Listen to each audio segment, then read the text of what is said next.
Bonjour, je suis en compagnie de Yolande Harvey, récipiendaire du prix du Calque 2017 dans la Nodière.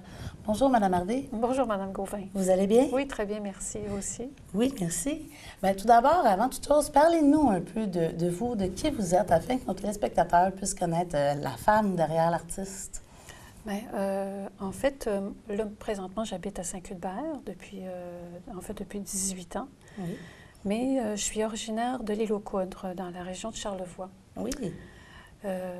J'ai habité là pendant 17 ans, en fait, jusqu'à temps qu'on aille à Baie-Saint-Paul, qui était devant l'Île aux Coudres, pour faire le secondaire 5.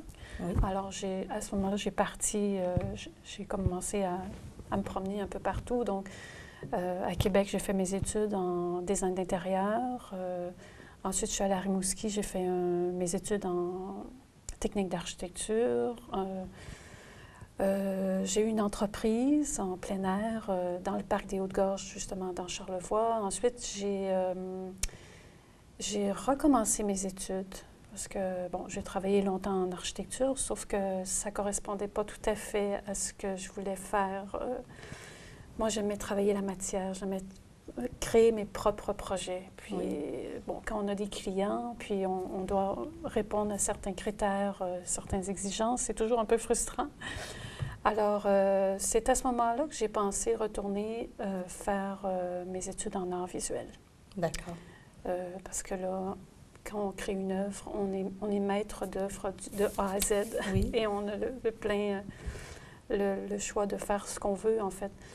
Et donc, j'ai fait mon bac en art visuel. J'ai commencé à Québec. J'ai terminé à l'Université de Trois-Rivières. D'accord. Et j'ai poursuivi ma maîtrise en art visuel à l'UQAM, l'Université du Québec à Montréal. D'accord. Voilà. Et puis, mais ce côté-là, artiste, chez vous, ça vient d'où? Est-ce qu'il y avait des artistes déjà dans votre famille? En fait, j'ai toujours baigné là-dedans, mais pas nécessairement dans les arts contemporains, parce que de par mon origine, l'Île aux Coudres, c'est un milieu qui est très artisanal, où l'artisanat est beaucoup mis en valeur. Donc, ma mère m'a appris à tisser, à tricoter, à broder, à coudre. En fait, tous les métiers d'art traditionnels que les femmes faisaient à l'époque. Alors, ma mère me les a transmis, ce qui fait que j'ai grandi là-dedans. Mon père était menuisier ébéniste. Oui. Mes deux frères sont ébénistes. Alors, pour moi, j'ai toujours été dans ça. Donc, tout le monde chez vous travaillait de leurs mains. Tout le monde, en fait, oui. Ma mère était très débrouillarde, elle faisait n'importe quoi. En quelque sorte, c'est comme inné, mais j'ai jamais pensé que je pourrais devenir une artiste parce que c'était comme trop évident. Mais ça a été quoi l'élément déclencheur qui a fait que vous avez décidé d'être artiste, d'exposer, de vous faire connaître vos œuvres? C'est ça. C'est quand j'ai travaillé en architecture, c'était là ma frustration. Okay, de pas. Là, j'ai réalisé que je voulais vraiment aller faire mes propres projets. Là. Mais j'ai jamais abandonné. J'ai toujours fait des choses quand même avant de faire mes études. C'était un passe-temps, à la limite, que je pensais qu'il serait toujours un passe-temps, mais c'est devenu une évidence à un moment donné. Il fallait que je me lance là-dedans à temps plein. D'accord. Votre art, vous le décririez comment, vous? Je fais plutôt des installations. Je n'ai pas de technique particulière. Je ne fais pas que de la peinture ou de la sculpture. Mais c'est comme un mélange de toutes sortes de techniques, de procédés que j'invente ou que je mets en place, dépendamment du thème que je veux travailler. Je vais plutôt par une idée, un concept, puis après, la technique vient répondre à ce besoin-là de représenter cette idée-là. Comme entre autres, j'ai travaillé sur le thème du réseau, et le réseau m'a amené au tissage. Bon, curieusement, j'en avais fait quand j'étais jeune, mais c'était pas nécessairement à cause de ça que j'ai repris cette technique-là, mais c'est venu avec, par exemple, la définition du mot tissage, quand on regarde son étymologie. Oui. Tissage, c'est un entrecroisement de fils très large. Oui. Puis aujourd'hui, le réseau, En fait, je dis la définition du tissage, mais la définition du réseau. Avant, comme dans la période 17e, 18e siècle. Mais maintenant, réseau représente le transfert d'informations. Oui, tout à fait, mais on appelle le net la toile aussi. Oui, c'est ça, un peu comme ça, ce qui fait que j'ai comme relié ces deux définitions et j'ai tissé le fil de cuivre, dont le cuivre est un matériau conducteur. Oui, tout à fait. Donc, alors, vous voyez l'idée que le concept, la technique répond à mon concept. Je ne me suis pas dit un jour, je vais faire un tissage de cuivre. Ça part vraiment d'une idée que je développe au niveau théorique, si on peut dire, puis que j'intègre dans la matière. C'est intéressant. Oui. Et puis, mais vous avez plusieurs expositions quand même à votre actif. Puis est-ce qu'il y en a une qui vous a remarqué plus que les autres? En fait, une qui m'a... à laquelle j'ai été le plus fière, si on peut dire, c'est celle que j'ai faite à la fin de ma maîtrise, parce que c'était l'aboutissement de quand même 4 ans de travail. Oui. Et c'était la première fois que j'exposais ces œuvres-là en même temps. Donc, c'était vraiment... il y avait beaucoup d'œuvres dans la même salle, très grande. Alors, le fait de les voir tous en même temps, en même temps, avec quand même... un fil conducteur, tu sais, c'est pas juste une œuvre qu'on expose pour une exposition, il y avait un fil conducteur. Puis, c'était intéressant de les voir tous ensemble, tout ensemble. Est-ce qu'il y avait un thème particulier à cette exposition-là? Bien, entre autres, j'ai exposé les tissages de cuivre, de cuivre verni. Il y avait une grande œuvre aussi qui était en papier découpé, d'autres gravures sur carton, mais tout avec l'idée de la répétition, l'idée de répétition d'un procédé, une pratique sérielle, une structure très régulière. Donc, c'est ça, comme une esthétique de la répétition, si on peut dire. Parce que dans les papiers, c'est toujours le même procédé aussi que je répète. Et il y en avait 500 papiers différents qui avaient été découpés un par un avec l'X-Acto. C'était un travail monumental. Oui, probablement. D'ailleurs, comme le tissage, parce que c'est tout tissé à la main, tous les fils sont poussés à la main un par un. C'est... Juste pour vous donner un exemple, un tissage de 7 pieds par 7 pieds prend 10 mois à faire. OK. C'est quand même beaucoup de travail. Pas à temps plein. Dans ça, combien d'heures environ en moyenne par jour? Oui, c'est ça. On ne peut pas faire beaucoup d'heures parce que c'est du métal quand même. C'est dur pour les doigts. Aussi. Donc, à peu près 3 heures par jour pendant 10 mois. C'était ça. Alors, il y en avait 3 comme ceux-là. C'est pour vous dire que c'est un travail de longue haleine. Hein. Il y avait plusieurs formats aussi. Oui, mais c'est juste pour vous demander, quelle taille avaient ces œuvres-là en elles-mêmes pour que ça ait été un si gros travail? Je veux dire, on essaie d'imaginer, mais vous dites 7 pieds par... 7 pieds par 7 pieds. Il y en avait une série de 3 comme ça. 3, OK, c'est vraiment là, monumental. Là. Monumental, oui. Puis j'avais d'autres formats plus petits, genre 3 pieds par 2 pieds. Donc, c'était l'idée de voir les différences dans la répétition. Donc, avec le même procédé de base, qui étaient les mêmes paramètres, la même grosseur de fil, les mêmes distances. Comment d'un tissage à l'autre, avec le même procédé, il peut y avoir des différences. Donc, en fait, la série aurait pu s'étendre à l'infini parce qu'il y a toujours une différence puisque c'est fait avec la main. C'est pas industrialisé. Et la main fait que ça peut jamais être pareil d'une fois à l'autre. Et j'avais élaboré aussi quand même un procédé, une technique là, pour arriver à faire des genres de moirage. En tout cas, ce serait long à vous expliquer toute la technique, mais donc c'est ça. C'est toujours la répétition, c'est le travail de longue haleine, c'est une forme de mantra, si on peut dire. Toujours le même procédé répété, la même technique répétée, qui fait qu'on entre dans une sorte de méditation, peut-être. Oui, puis on va loin dans la créativité. Comme les papiers, 500 papiers, ça veut dire 500 idées différentes parce qu'il n'y en a pas un de pareil. Fait que c'est vraiment aller au bout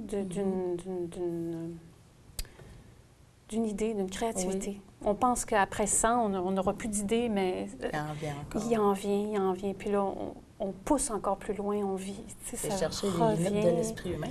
En quelque sorte, oui. Oui. C'est d'aller à la limite la limite de la patience Oui. aussi, parce que Parce que la créativité le tissage n'a pas. était très long. Il y a des moments où on se dit « Ah, on perd courage ». C'est pour ça, dans le fait, les papiers que j'ai découpés, j'ai lâché un peu mes tissages parce que j'en pouvais plus. Je suis revenue après avec une nouvelle énergie parce que sinon, ça devient un peu décourageant. Quand on voit la somme du travail à effectuer, hein. On se donne des objectifs. Mettons, je me disais 1 pouce par jour. Oui. Puis ça, c'était l'objectif. Un objectif à la fois, on arrive à la fin. Puis Justement, quand vous êtes arrivé à la fin de ce gros projet-là, là, ça a été quoi votre émotion? C'est sûr qu'on ne voit jamais ce que ça donne vraiment avant que ce soit exposé avec tout l'éclairage, toute l'installation dans l'espace. Ça, c'est vraiment le plaisir ultime, là. Oui. Parce que quand on travaille longtemps sur quelque chose puis qu'on ne voit pas encore le résultat, c'est sûr que je voyais dans l'atelier, mais je ne voyais pas mes tissages. Je n'avais pas expérimenté l'installation comme telle parce que... Parce que les éclairages doivent amener quand même Est-ce que complètement est-ce exposé au mur, à la verticale, au sol? Il y a toutes sortes de façons d'exposer une œuvre, surtout quand c'est une installation avec le type d'éclairage, comment on cadre l'éclairage, est-ce que l'ambiance est noire? Il y a toutes sortes de facteurs.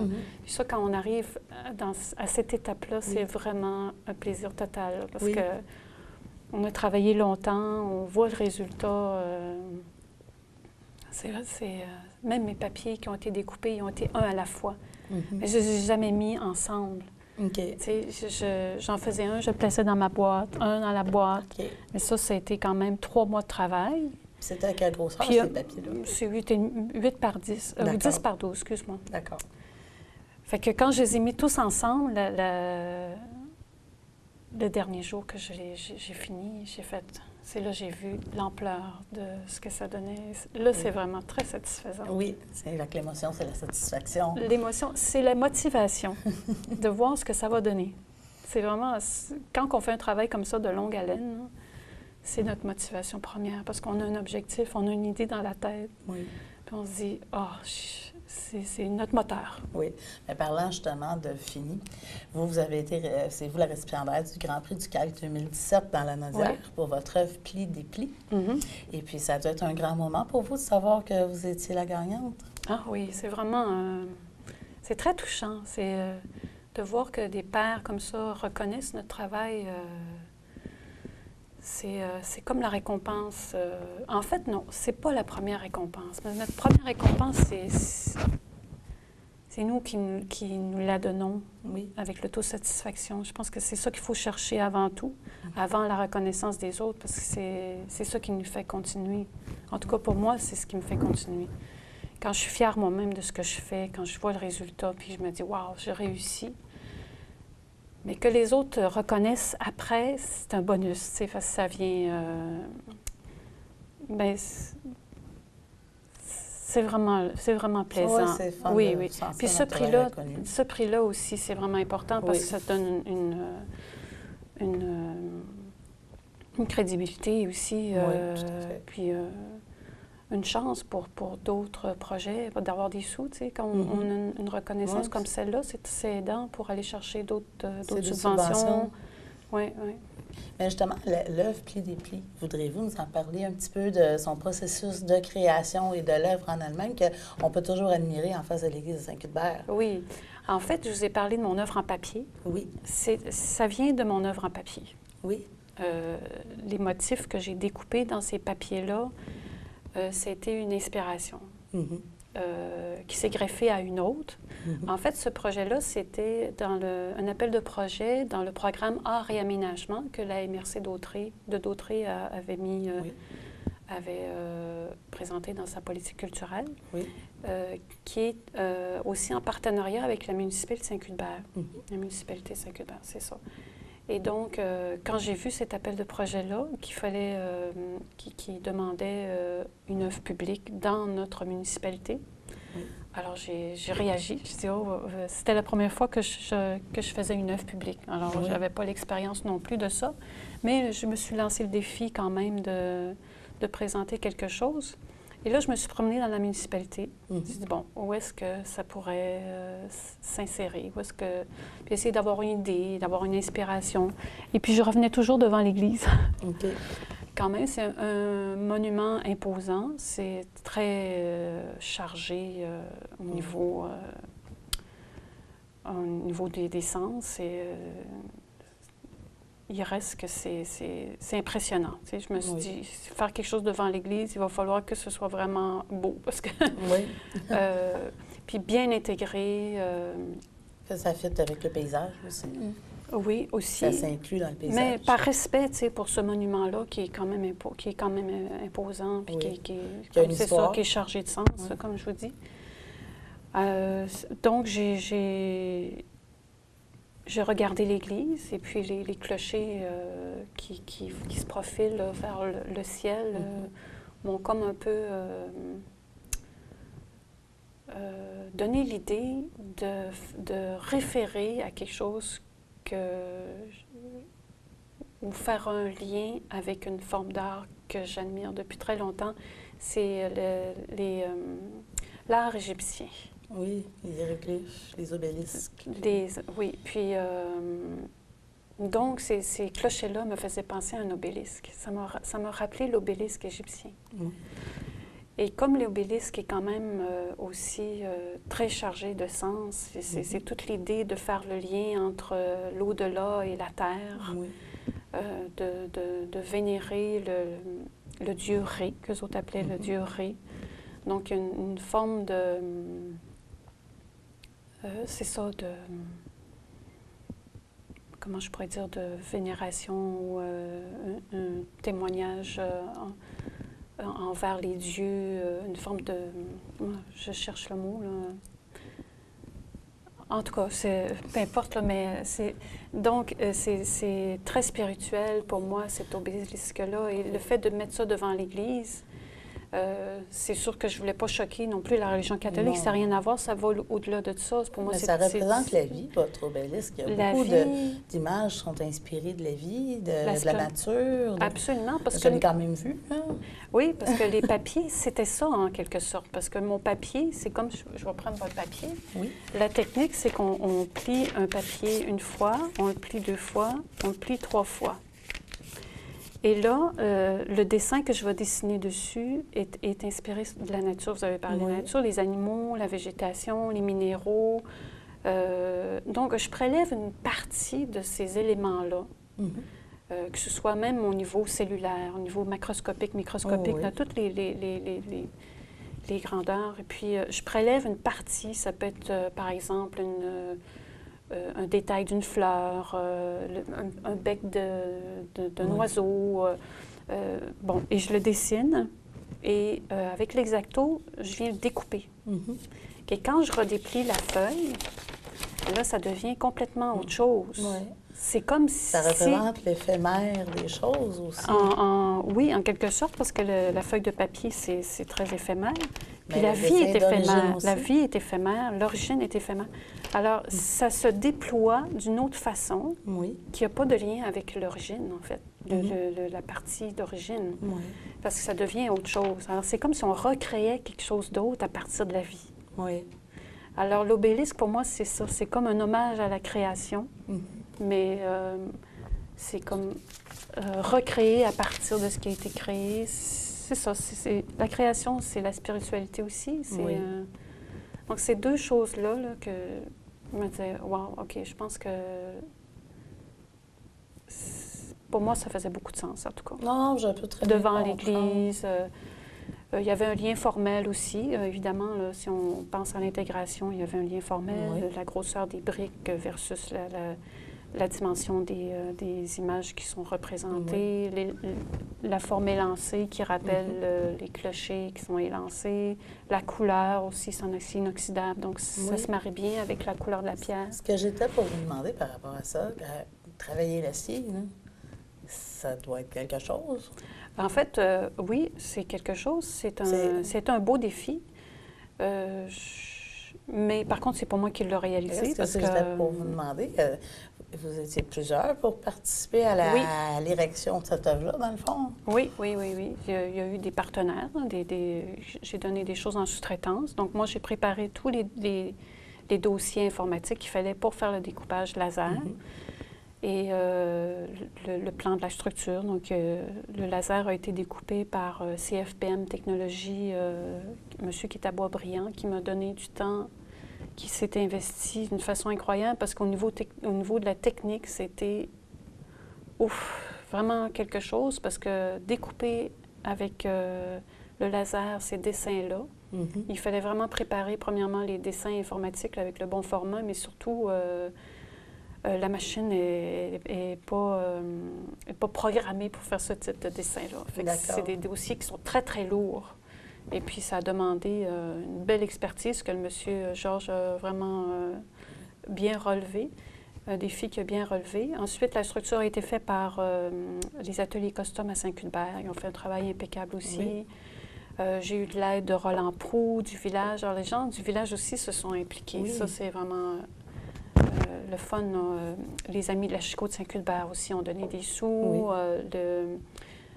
Giannone aussi, les volailles Giannone aussi ont investi des sous. Donc, il y a eu une belle collaboration pour que ça fonctionne. Parce que je me suis lancée dans un gros projet. Le financement de la MRC, de la municipalité, n'était pas suffisant. Donc, il a fallu que j'aille me chercher des aides. Des commanditaires. Des commanditaires supplémentaires. Est-ce qu'il y a des gens que vous aimeriez remercier tant qu'à y être? Bien, en fait, je les ai toutes nommées. Toutes ces gens-là, c'est... oui. Oui. Mais vous parliez tantôt d'avoir découpé le métal au laser. Est-ce que ça a été ça le principal challenge de la création de cette œuvre-là ou s'il y a eu d'autres challenges importants aussi? En fait, ce challenge-là était plus avec Georges qui était de CFPM Technologies. Mais moi, mon défi à moi, c'était de produire des dessins compatibles avec sa machine. OK.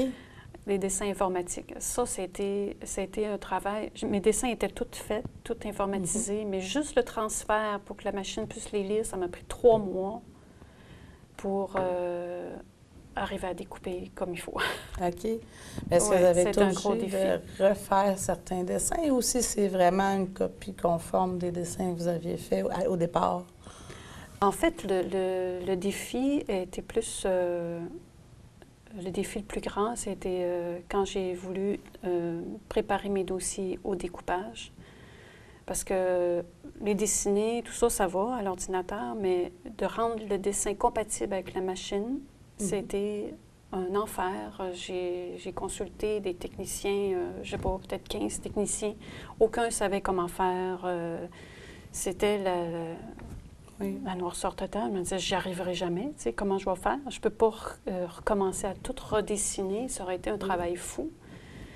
Et donc, ça a pris 3 mois avant de régler ce problème-là. Il y a eu quelqu'un qui est arrivé par magie qui avait un ordinateur beaucoup plus puissant avec, à son travail, là, qui a pu régler le problème. J'ai fait ouf. Oui, donc vous n'avez pas été obligé de refaire aucun de vos dessins. Non. Il a pu partir de ce que j'avais pour les rendre compatibles.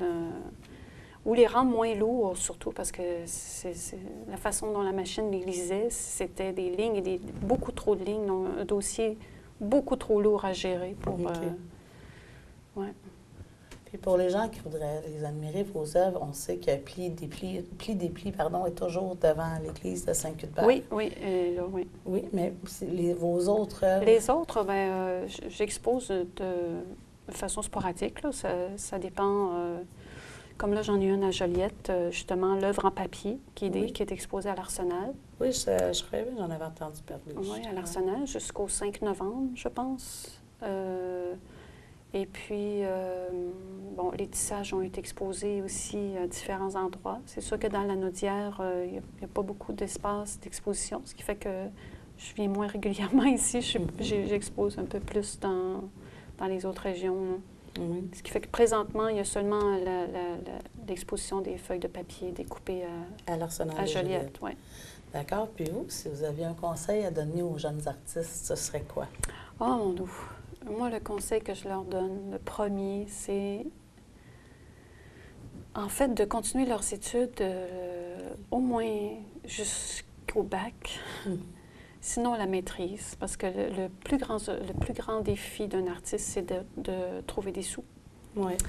Et pour ça, il faut faire des demandes de bourse, soit au Calque, au Conseil des arts du Québec ou du Canada. Et il faut savoir présenter nos œuvres, il faut savoir présenter notre démarche, il faut que tout ça, ça ait été réfléchi pour que notre texte, bien, ça fasse du sens. Puis que ça fasse du sens pour le Conseil des arts, assez pour qu'il accepte ton projet, tu sais. Donc, ce travail-là, ça se fait en maîtrise. C'est ça qui est plate, parce qu'au bac, on fait juste un peu déchiffrer ou on fait juste toucher à plusieurs techniques pour voir qu'est-ce qui nous intéresse vraiment. Mais quand on arrive à la maîtrise, c'est une maîtrise en recherche-création. Donc, ça dit, c'est pas seulement de la création, c'est de la recherche en même temps. Donc, on apprend vraiment à articuler notre pensée par rapport à notre travail. Ça, c'est vraiment, vraiment important. Oui. Ouais. À moins qu'on... Ça dépend... Il y a d'autres artistes aussi qui arrivent à vivre de leur art, même s'ils n'ont pas fait de maîtrise. Ça, c'est pas un sine qua non, mais c'est un gros plus. Oui. C'est vraiment très aidant. En tout cas, moi, je trouve que quand on va aller très loin dans notre démarche, là, c'est comme essentiel. Là. Oui. Ou en tout cas, c'est un gros plus. C'est un gros plus. Bien, je vous remercie d'avoir été avec nous. Merci, Mme Gauvin. Merci beaucoup.